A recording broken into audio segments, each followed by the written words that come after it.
gitu kan. Untuk lebih lengkapnya kita langsung terhubung dengan redaktur dari Detik Jateng, Mas Rafiq. Ada Mas Rafiq. Selamat sore Mas Rafiq. Selamat sore Mas Rafiq. Mas Rafiq. Mas Rafiq. Halo. Assalamualaikum Mas Rafiq. Halo, selamat sore Mas Afif, Mbak Evelyn. Selamat sore, apa kabar? Baik, alhamdulillah. Mas Rafiq apa kabarnya Mas? Alhamdulillah baik juga Mas Afif. Seragamnya cakep banget ini, seragamnya nih. Wah, iya. Lo sengaja muji seragam biar maunya dipuji balik kan? Enggak, biasanya Mas Rafiq gak pakai seragam. Kadang-kadang kan santai gitu. Santai. Ini kayaknya jangan. Iya, karena hari Jumat. Oh, hari Jumat. Karena hari Jumat. Di Detik Jateng harus pakai seragam ya Mas ya? Enggak juga sih, cuman seneng aja kalau sempat pakai seragam gitu. Kalau lainnya kan pakai batik itu kita malah pakai seragam. Betul. Kalau lainnya pakai seragam kita pakai batik. Iya, asal jangan pakai baju pramuka Mas ya. Nanti suruh sekolah lagi. Nanti kebanyakan tepuk tangan, tepuk pramuka. Itu kan? Bener itu kan yang Mas Rafiq mau? Masih inget ya? Masih hafal lah Mas. Simpul tali bisa gak lo? Bisa simpul tali. Benar. Simpul tali itu udah banyak ya? Ada banyak sih. Aku juga gak inget sih sebenarnya. Ada banyak. Dulu kan belajar banyak simpul yang bisa cepet copot gitu kan. Mungkin kita langsung lihat aja nih Mas Rafiq mempraktekkan simpul tali nih. Oh enggak ya Mas? Itu di buku syarat kecakapan umum pramuka ada SKU itu kan. Ya ampun, iya lagi. Syarat kecakapan umum pramuka ada bukunya. Iya. Ya, tapi masih inget gak cara menyimpul ya Mas? Waduh, sekarang malah udah lupa. Sekarang pakai kabel tis sekarang ngiketnya. Ngiket tali sepatu aja dah kita. Tali sepatu ya susah. Mas Rafiq, kita mau ngomongin soal May Day Mas, serba-serbi aksi May Day di Jawa Tengah dan sekitarnya nih Mas.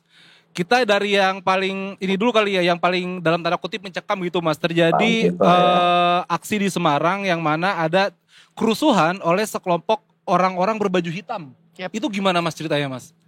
Ya betul, jadi ketika hari buruh kemarin di beberapa kota di Jawa Tengah itu memang terdapat beberapa aksi dari para buruh atau para serikat buruh seperti itu, termasuk di Semarang yang merupakan ibu kota Jawa Tengah juga terjadi hal yang sama, di mana beberapa perwakilan buruh melakukan aksi demonstrasi di kantor Gubernur Jawa Tengah, jadi di dekat Simpang 5 itu ya. Dan pada awalnya sebenarnya kegiatan aksi demonstrasi yang dilakukan oleh perwakilan buruh ini memang berjalan cukup aman, cukup lancar, cukup kondusif. Bahkan para buruh juga ditemui langsung oleh Gubernur Jawa Tengah Ahmad Lutfi, sempat dilakukan audiensi gitu ya, diskusi dengan suasana yang cukup cair, yang memang suasana cukup kondusif.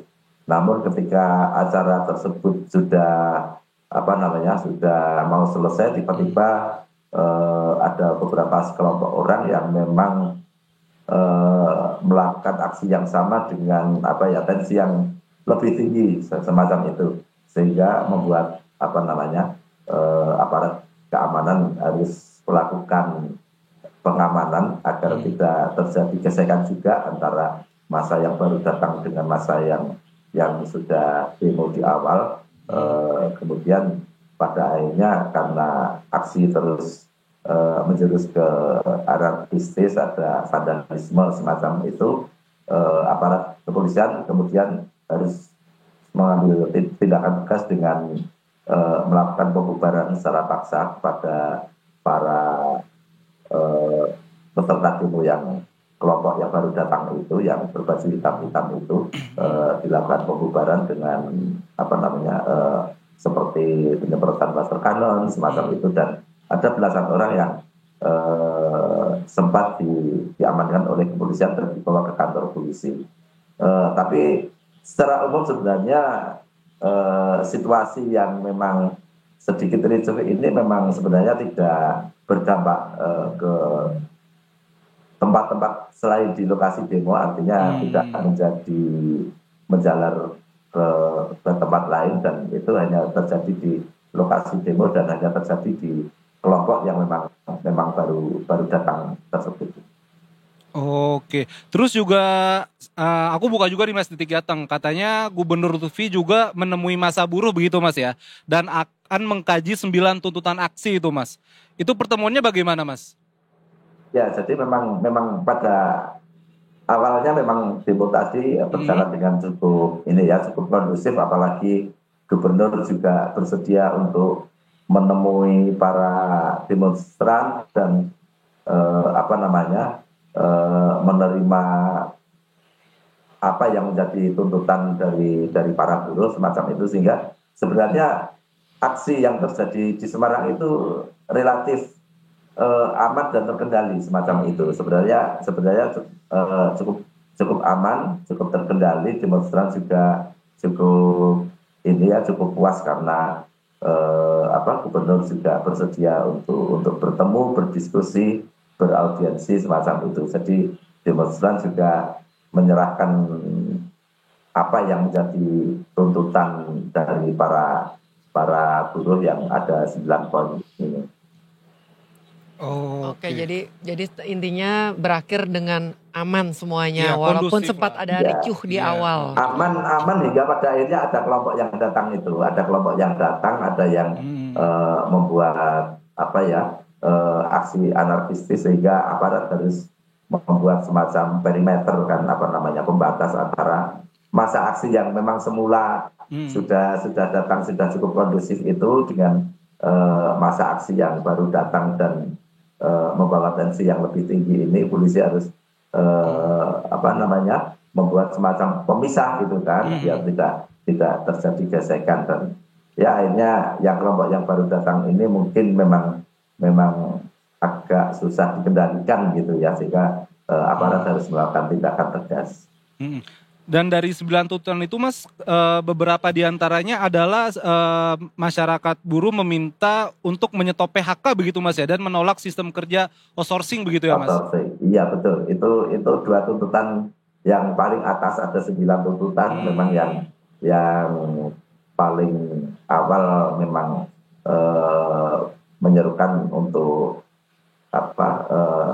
penghapusan tenaga outsourcing atau alih daya. Kemudian tuntutan yang kedua adalah stop PHK, walaupun ya barangkali bagi seorang gubernur tuntutan semacam ini memang berat kan ya, karena sekarang pada faktanya memang tenaga outsourcing ini sudah digunakan untuk di semua jenis industri, memang menggunakan semacam itu. Dan untuk stop PHK itu juga barangkali memang pemerintah memang ya harus memperjuangkan, walaupun barangkali karena kondisi situasi ekonomi yang memang sangat sulit ini, barangkali memang dampak PHK juga sepertinya memang sangat sulit dibendung. Tapi memang ya tuntutan ini harus diperhatikan oleh gubernur, karena ini menyangkut lapangan pekerjaan, menyangkut hajat hidup orang banyak semacam itu kan. Nah, kalau tadi kan dari kota Semarang kita beralih nih ke sekitarnya Semarang, kita beralih ke Solo. Nah, di Solo beralih ke Solo sempat melakukan aksi teatrikal. Nah, mereka menyuarakan apa sih dalam teatrikal ini? Apakah wacana Solo menjadi daerah istimewa juga disuarakan juga nih, Mas?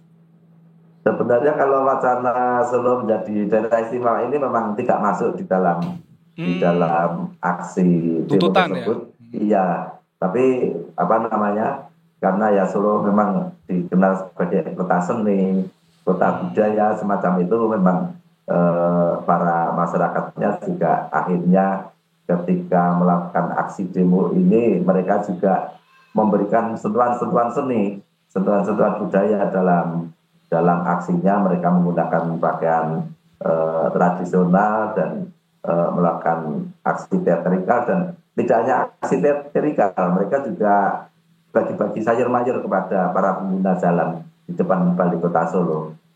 Pesan yang ingin disampaikan adalah mereka berharap agar kondisi ekonomi di Indonesia semakin membaik, sehingga buruh bisa memperoleh kesejahteraan.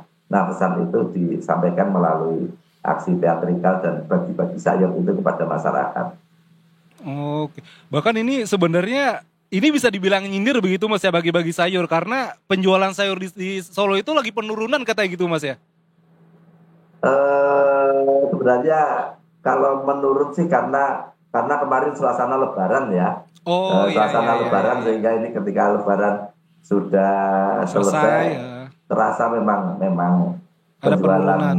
iya, aktivitas di pasar tradisional barangkali agak sedikit melemah. Cuman prediksinya memang beberapa waktu ke depan memang kemungkinan ekonomi akan menggeliat lagi karena bulan besar ya, bulan ini apa, di bulan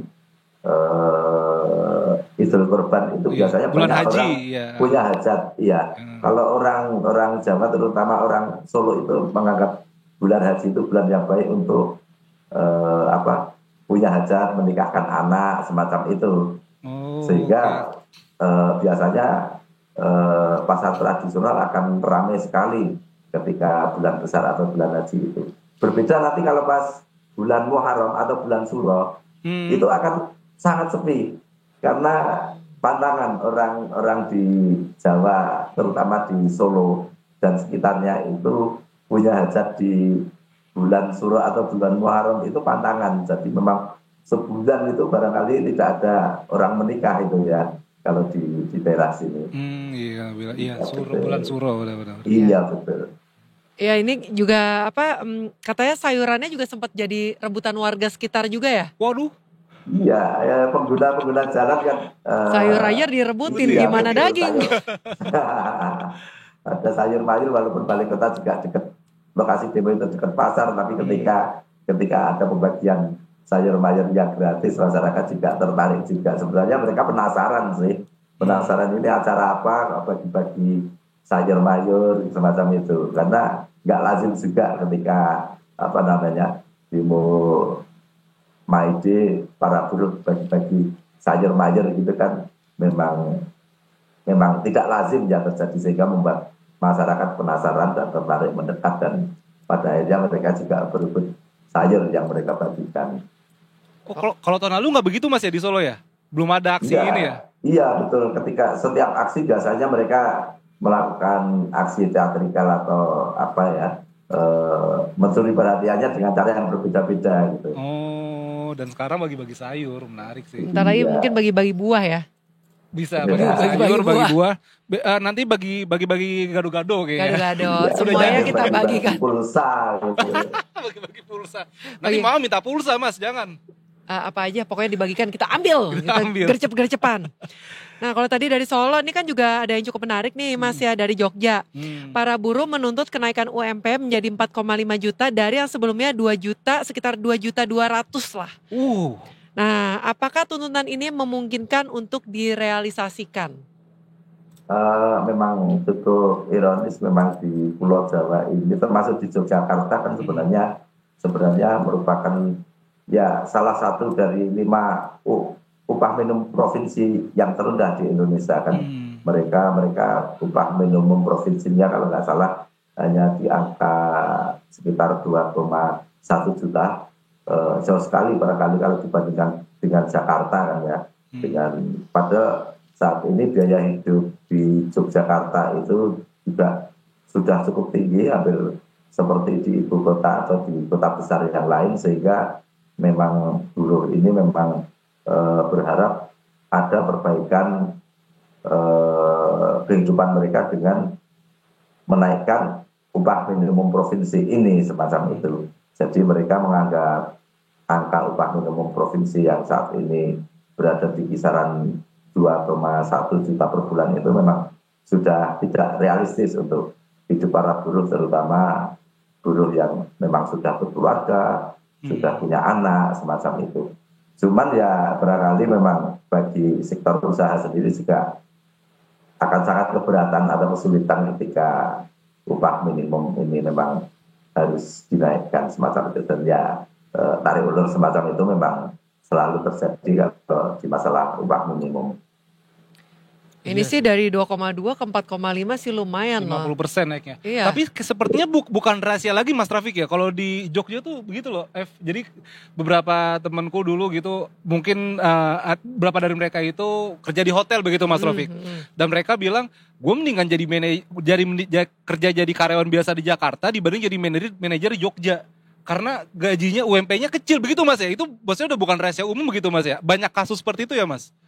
Ya memang kalau di Jogja, di beberapa daerah di Jawa Tengah itu gaji sekitar 4,5 juta, 5 juta sudah terbilang tinggi ya, karena memang UMK-nya memang barangkali nggak ada separuh dari UMK di Jakarta kan ya.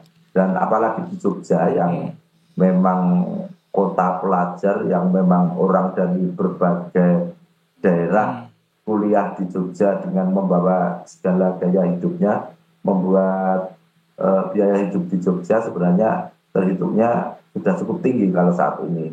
Sudah mungkin UMK di Jogja itu sama uang sakunya mahasiswa ya dari luar kota yang kuliah di Jogja itu lebih tinggian uang sakunya mahasiswa gitu. Iya. Emang di Jogja itu betul. Apa ya, waktu dulu kan keluarga ada orang Jogja kan.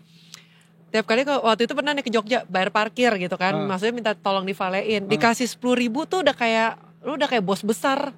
Kalau di Jogja itu kan paling baru 2 tahun lalu atau iya, sedangkan kita kalau di Jakarta iya, ya vale 50 minimal lah. 10.000. Kalau 10.000 itu bukan vale gitu kan. Iya. Nah kalau di Jogja kita mau parkir nih di depan persis, kita kasih 10.000, lu udah kayak bos besar banget. Wow.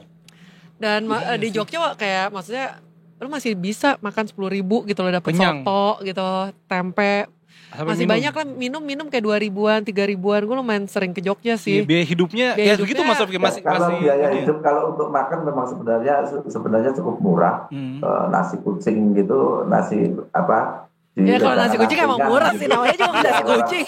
Memang nasi sayur pun di sana untuk makan sekali makan 15.000 gitu masih sangat banyak. 15.000, ada yang 7.000 juga ada kan ya Mas? Betul di sekitar sentra-sentra kos-kosan mahasiswa gitu.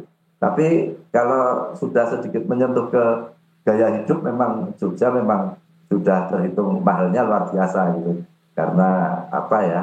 Ya itu tadi UMK-nya orang Jogja sama uang sakunya mahasiswa yang kuliah di Jogja aja barangkali lebih gede uang sakunya mahasiswa, sehingga ya itu sedikit banyak membuat beberapa jasa perusahaan penyedia jasa di Jogja juga rata-rata mereka juga harganya menyelesaikan kantong-kantong mahasiswa yang memang memiliki uang saku cukup besar itu, dan itu yang membuat pada akhirnya orang-orang yang asli tinggal di Jakarta, di Jogja, dan gajinya gaji Jogja akan sangat sulit untuk menemukan semacam perusahaan jasa yang barangkali memiliki harga-harga yang memang cukup terjangkau semacam itu. Iya sih, ya semoga didengarkan lah aspirasi dari para buruh Jogja, begitu Mas ya. Karena ini kan bukan kali ini aja gitu, maksudnya udah dari lama-lama ya nggak sih Mas? Udah lama banget. Dan iya betul. Semoga ini gaji UMK-nya kan untuk beli emas 1 gram udah habis kalau di Jogja. Iya sih. Pokoknya kita doakan yang terbaik supaya para buruh memiliki kehidupan yang sejahtera sesuai dengan yang mereka inginkan juga. Oke. Ada lagi yang mau ditambahkan Afif? Terakhir Mas Rafiq nih, kesimpulan aja kita nih Mas langsung nih. Berapa paragraf nih? Enggak deh. Udah kayak kuis. Berarti secara keseluruhan Mas Rafiq, bagaimana sih May Day di Jawa Tengah ini gitu? Berjalan seperti apa, dan ya mungkin Mas Rafiq sendiri, kita kan juga sama-sama pejuang rupiah Mas ya. Apa sih yang diharapkan dari masyarakat di Jawa Tengah dan sekitarnya begitu Mas? Ya sebenarnya secara umum kondisi di Jawa Tengah cukup kondusif. Jadi sebelum May Day ini memang juga pemerintah maupun aparat keamanan, aparat kepolisian sudah melakukan komunikasi yang cukup intens juga dengan serikat-serikat buruh, sehingga aksi di 1 Mei itu rata-rata berjalan cukup kondusif. Ketika ada beberapa percikan-percikan seperti yang di Semarang terjadi juga bisa tertangani dengan lebih cepat gitu, dengan cukup cepat. Dan barangkali apa yang menjadi harapan oleh para buruh di hari buruh 2025 ini, mengingat ya kondisi ekonomi yang sepertinya memang tidak baik-baik saja gitu. Mereka yang menjadi titik poin mereka adalah meminta atau menginginkan agar pemerintah memang menjaga agar ekonomi ini tetap bergerak sehingga ancaman-ancaman gelombang PHK tidak akan terjadi di tahun ini. Semacam itu sih kalau harapan para buruh. Amin, amin, amin, amin, amin. Kita doakan selalu yang terbaik untuk para pejuang rupiah di luar sana, Mas. Amin. Kita juga dong pejuang. Iya, kita juga pasti. Kita bukan bos. Terima kasih banyak Mas Rafiq informasinya. Sama-sama Mas. Sehat selalu Mas. Salam untuk tim Detik Jateng. Sehat selalu. Selamat sore Mas. Melanjutkan aktivitas. Terima kasih. Assalamualaikum Mas Rafiq. Waalaikumsalam.